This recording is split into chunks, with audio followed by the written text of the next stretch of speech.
नमस्ते, प्रणाम। हम खेसारी लाल यादव सबके पैर छू के प्रणाम कर रहा हूँ। आज सुबह आँख खोलते ही इतनी दुख भरी मैसेज मिला मुझे कि समझ में नहीं आया कि हम क्या करें।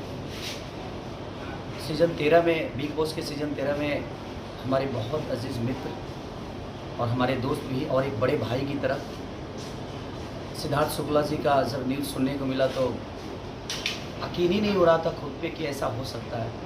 क्योंकि मैं सीज़न 13 में हमारी लड़ाइयाँ भी दोनों भाइयों की हुई, वो प्यार की लड़ाइयाँ थी।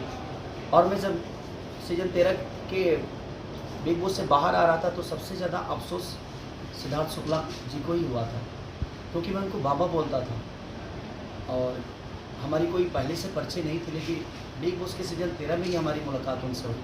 वो बड़े अच्छे इंसान भी थे, अपनी कोई भी बात निधड़क बोलते थे और इस उम्र में जाना ये कुछ अजीब सा लगा।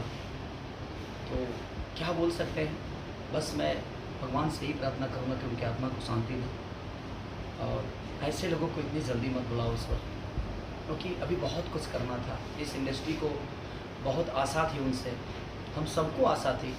एक अच्छी पर्सनालिटी के साथ, एक अच्छे विचारधारा के साथ अपने जीवन को चला रहे थे। मैं उस माँ को सादर प्रणाम करता हूँ, क्योंकि आज उस माँ पे क्या गुजर रही होगी। क्योंकि मैं सिद्धार्थ बाबा के माँ से भी मिला था जब फाइनल में मैं गया था, तो बड़ी प्यारी है वो।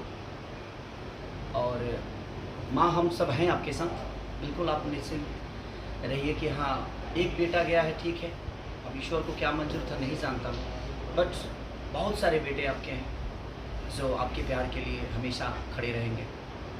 तो दिल से ये दुख भरी बातें हैं, क्या बोल सकता हूँ मैं, बट मैं ईश्वर से ही प्रार्थना करूँगा कि भगवान ऐसे अच्छे लोगों को और इतनी जल्दी मत बुलाइए, ये धरती सुनी सुनी हो जाती है। Thank you.